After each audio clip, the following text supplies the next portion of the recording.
Thank you. Hi everyone, I'm Sravani. My topic is creating a peri-urban development, which is into an urban development, maintaining its existing nativity. So my question is, how can peri-urban development, how can the peri-urban city be developed from the study of local conditions, and how can the environmental sustainability be a criteria to it? And my basic aims are to gain knowledge about the history and the growth of the peri-urban city, to find out suitable and relevant precedents, to create a new methodology in developing a peri-urban area, to find peri-urban cities which have developed on their origin, to make theoretical investigations on the existing peri-urban cities which have developed on their origin, and also to find out various techniques how and methods how these can be developed. I have a question. Yeah. Could you just explain to me what you mean by to find peri-urban cities which have developed on their origin? What do you mean by on their origin? On the nativity. So when I talk about nativity, it's basically the landscape features or the heritage or the cultural values without hammering any of the existing nativity that's there in the existing peri-urban area. Okay, I'm sure you'll explain that as Yeah. well. So what is a peri-urban development? Peri-urban is basically an area which is existing between the country and the town. Mostly these areas are being developed, and they're being developed either in urban French, both in qualitative and quantitative senses. And it is best described as the landscape interface between town and the country. And mostly when these zones mix, they often have clashes between each other. So you mostly need roadways, motorways, highways, parks and roadsides, parks, educational institutes, airports, large hospitals, schools, institutes, and factories, industries, large supermarkets to develop these peri-urban areas into urban cities. And despite these urban areas, the fringes remain largely open with majority of the land agricultural, woodland and other rural uses. Yeah, the introduction, in the coming future, there's a lot of population growth, especially in the countries India and China.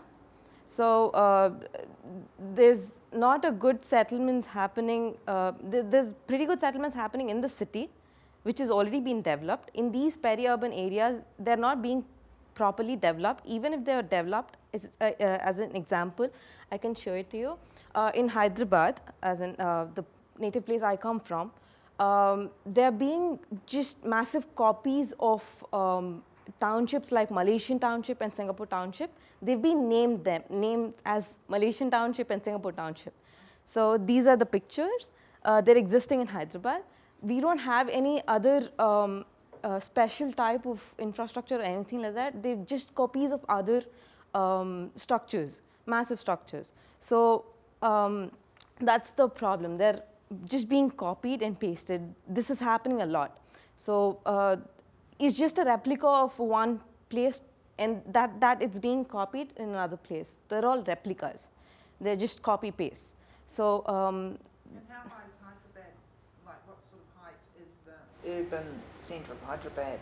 Because this looks like it could even be higher. In this area, the highest now, there's an upcoming building called Lodha. It's 40-storied. So 40-storied into 120 meters, sorry, 120 meters.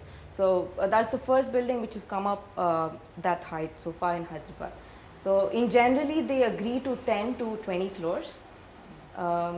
Recently, the government has given the approval to build over that height.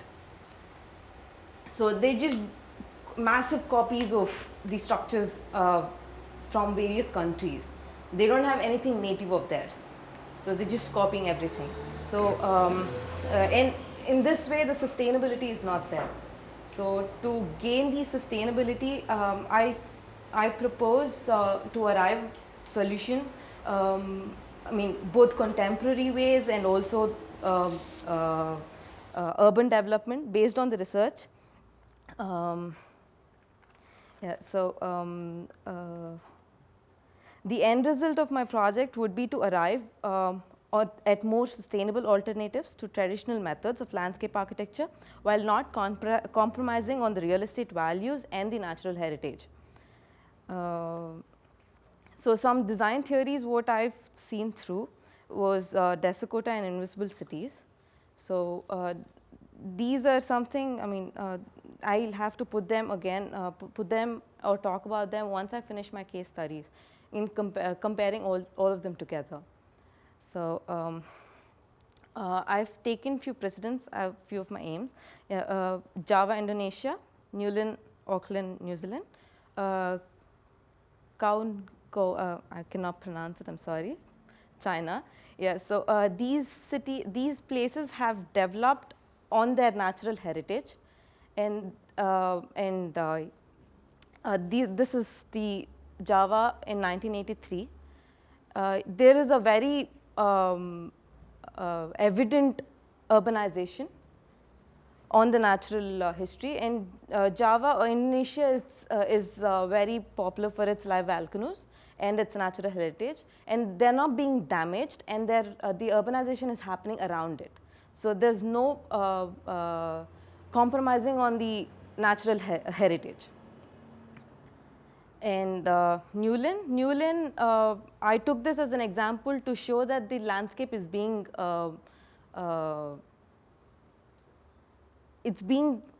saved, and it's being the buildings are being built around it.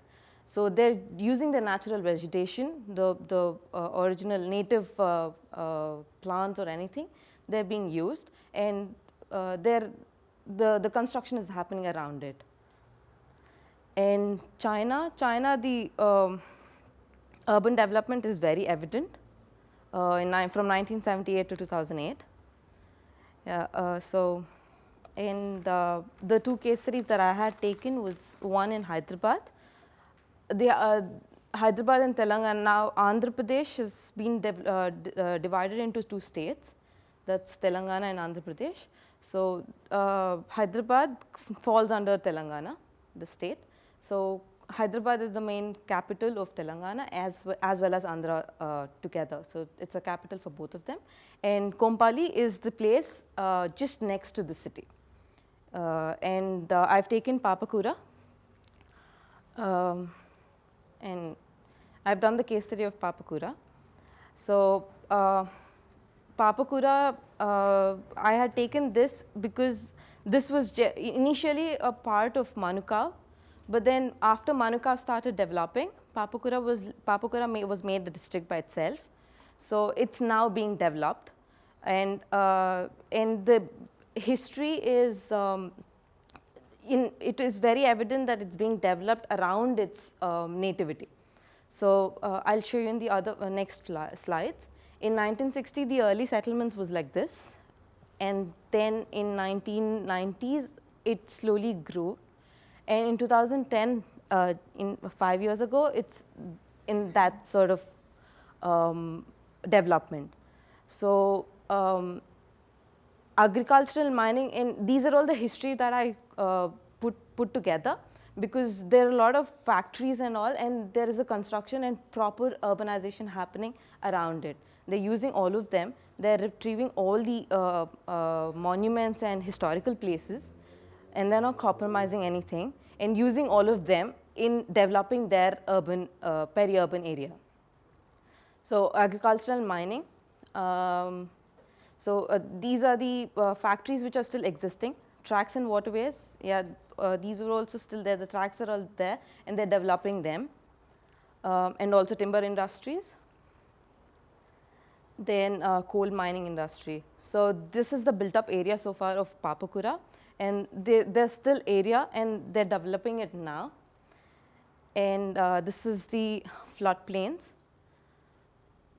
And these are the historical places. They're still there. They've been there since late 1800s. they're still being maintained that way, and there's proper urbanization happening around it.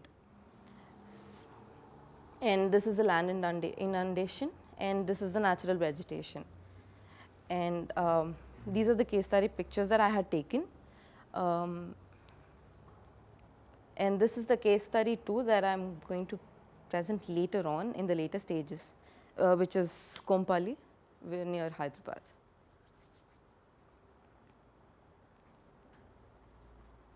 So this case study I haven't done so far because I'll be going in the coming vacation and doing the case study.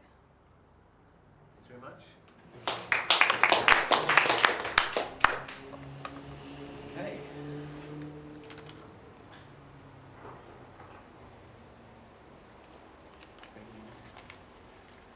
I will question what kind of layout of everything, and it's good to know that in Papakura, they are respecting all the Heritage. It's quite impressive. Never would have known that. And no, but I just, if you could go back to the picture where you show New Lynn and the 2005, 2015. Yeah. I think you probably need to go back a little bit earlier than 2005. Okay. Because I don't think that there is enough distance on time. Okay. If you are comparing, you have to kind of, the time frame Okay, has to be the same for everyone. Okay. And I still don't understand the nativity. Nativity. Nativity. Can you explain that to? Nativity is nothing but the Do you mean autochthon? sorry? Is that a Spanish word? I Yes. think so. Do you mean Again, it's that connected to autochthonous. indigenous cultures? So how do you spell cultures it? as in the We associate nativity with conception and, Yeah, and and delivery. Christmas. Yeah, Christmas. That's a word we use. From the place. Okay. We use that word. Yeah. Penny grand form and Correct. Oh, sorry. Yeah. Good. So it's an appropriate use of the word. It's always not a Spanish So word. it's an ignorant jury you've got here. So, It's sorry, probably We're Latin based, neighbours. so I have all the chances. so we do use nativity. No, no. Autochthonous. Autochthonous. Autochthonous. Autochthonous. Ah. From the No, place. autochthonous. Oh yeah. So is We nativity always- autochthonous? Yeah, nativity basically, what I mean is the hydrological catchments, stakeholder existing plants, and historical heritage, public places like schools, educational institutes, parks, all of them, retrieving all of them and doing development around it. Yeah, Meant to- autochthonous. It's almost things that are don't we native call to it the area. biophysical template in landscapes? Or Sorry? is it- Biophysical template. Or are you talking about like genius loci? Or Yeah. is it the spirit of the place, or is it more? I think we could move on because I think you're using a word Oh, that it's we good. don't often use for Yeah. that. And so what we suggest is that you do some homework and find that word, substitute that word for another word so that then you've got a More wider meaningful. understanding Okay. in the audience. Yeah. I think that might be also going to the fact that once you start digging into the literature review, we're going to find, that they might call it something different. Yeah. And just finding which meaning is the closest one to Yeah. that you want to use. So are you trying to compare the ways of India and the ways of New Zealand?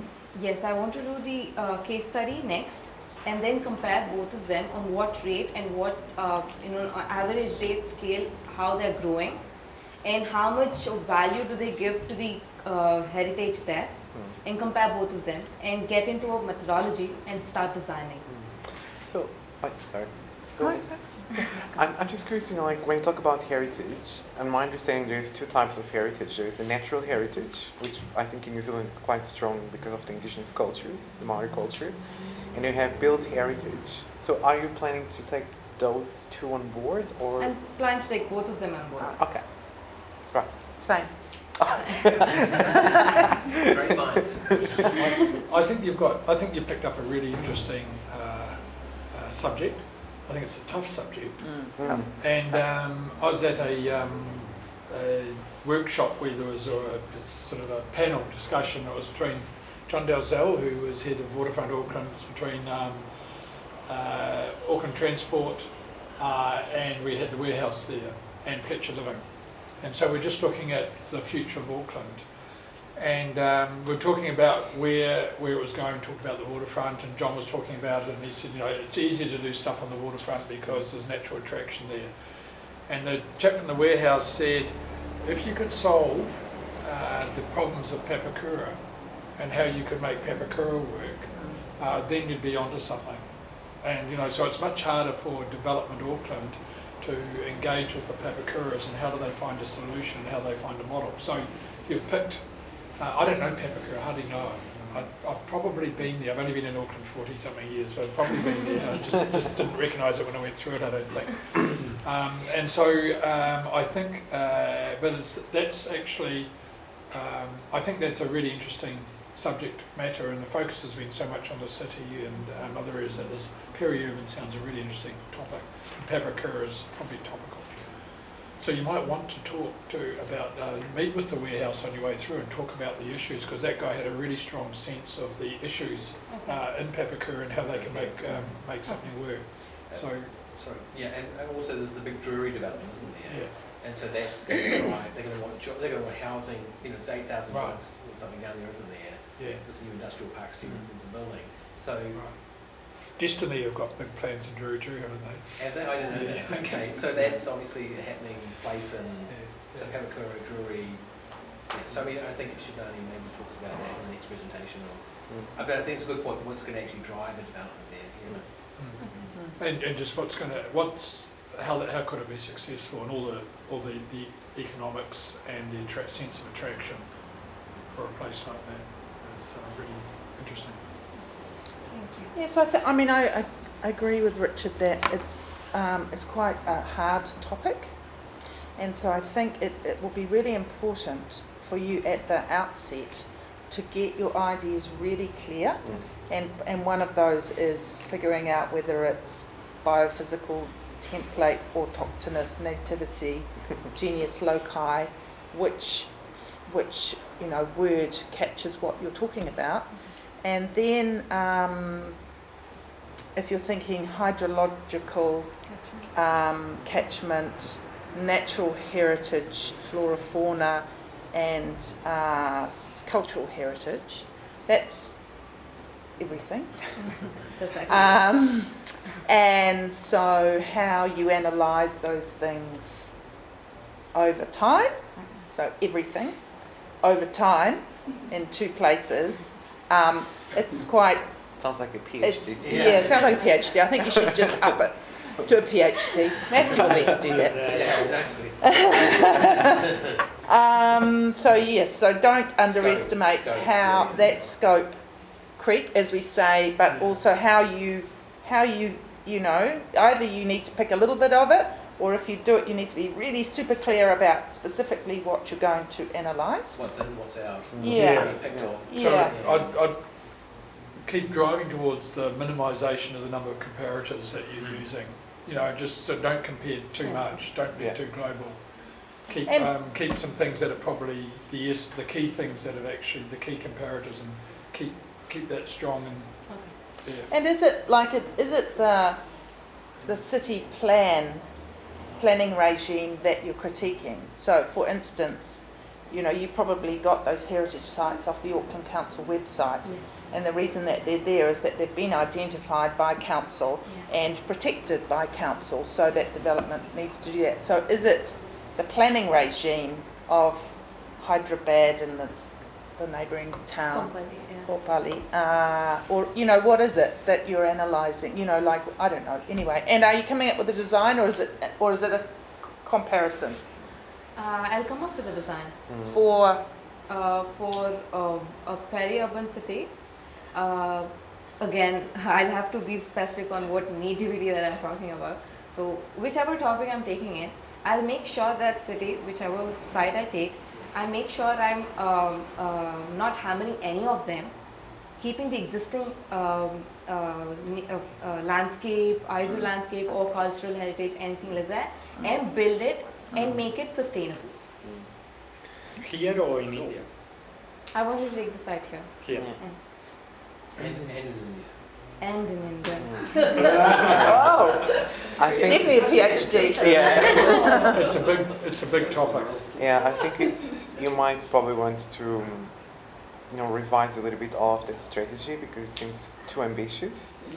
And since it is also Masters in Landscape Architecture, like I think you need to find your spine, what you want really to focus on, which in my understanding landscape, should be your core premises to go forward with.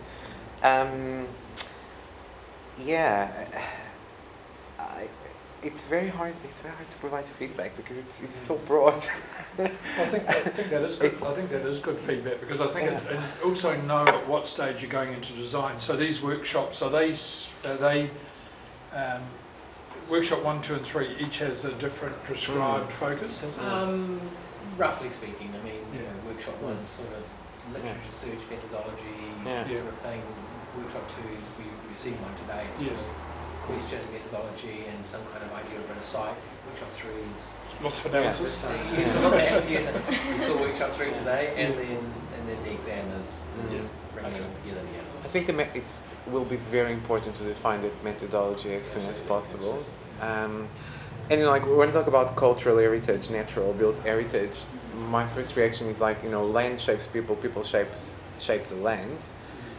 And I think that might be the premises, the catalyst that you might probably want to follow through in order to define or to refine your research questions a bit from very broadly to more specific what you really want to do.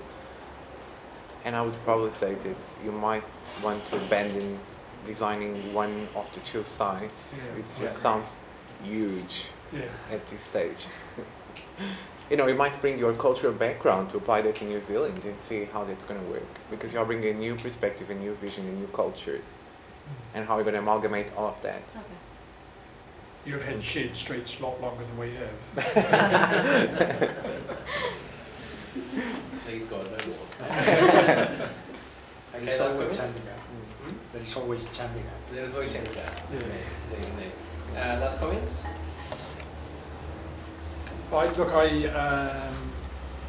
I like the intelligence that you're bringing to the subject and your analysis of the what's happened and so I think it's very exciting.